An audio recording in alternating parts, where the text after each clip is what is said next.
और जो भ्रम फैलाया गया जातिगत जनगणना को लेकर, मैं स्पष्ट करना चाहता हूं, जब हम लोगों ने कहा कि जनगणना होनी चाहिए और क्यों होनी चाहिए,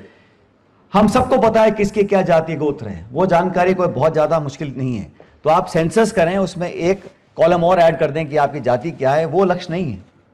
लक्ष्य यह है कि इस देश में जहां 140 करोड़ रहते हैं,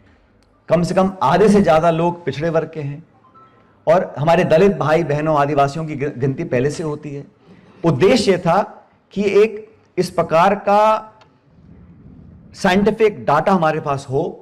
कि समाज में जो लोग आर्थिक, सामाजिक, भौगोलिक दृष्टि से मुख्य धारा में नहीं हैं, उन लोगों के क्या हालात हैं, कितना वो प्रति व्यक्ति कमा रहे हैं, कितने वो शिक्षित हैं, कितनी नौकरी में उनको अवसर मिले हैं, उनकी भागीदारी कितनी है गवर्नेंस में, बजट्स में, स्कीम्स में, वो कितना लाभ उठा पा रहे हैं। सरकारें बनती थी, प्रदेश और देश में जो मुखिया होते थे वो मनमानी तरीके से आवंटन करते थे, इतना इस समाज को, इतना इस जिले को, इतना उस प्रांत को, कोई डाटा नहीं था। हम चाहते हैं पता तो पड़े, जिन लोगों के नाम पर वोट बटोरे जा रहे हैं वो किस प्रकार अपना जीवन व्यतीत करते हैं, उनके बच्चे बच्चियां कहां तक पढ़े हैं, पढ़ लेकर कहां भटक रहे हैं, कितनी नौकरी उनको मिली है। इस प्रकार का जब विवरण हमारे सामने डाटा में आएगा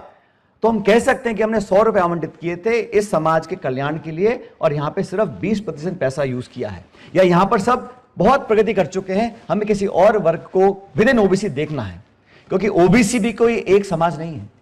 और सबसे बड़ी बात यह है, जब अलग अलग समाज हैं, और जैसा यहां एक वक्ता बोल रहे थे, ओबीसी का मजहब हो सकता है, आप सिख हो, मुसलमान हो, हिंदू हो, लेकिन वर्ग वही है। वर्ग कौन सा वर्ग है? जिन दो हाथों से जो काम करता है वही पिछड़ा वर्ग है। वो अन्नदाता भी है, वो कारीगर भी है, वो दूधदाता भी है। हाथों से मेहनत करने वाले लोगों को मूलतः मैं समझता हूं, हम उसको मूल ओबीसी कहो, एमबीसी कहो, ओबीसी ए बी, कुछ भी करो, लेकिन जो लोग मेहनतकश लोग हैं, जो खून पसीने से इस देश का, हम सबका पेट पालते हैं, इस धरती का सीना फाड़ कर नाच पैदा करते हैं, वही तो पिछड़े लोग हैं। और उन लोगों को, इस पीढ़ी को और आने वाली पीढ़ी को हम लोग ताकत कैसे दे सकते हैं, यही जिम्मेदारी हमारे ऊपर है।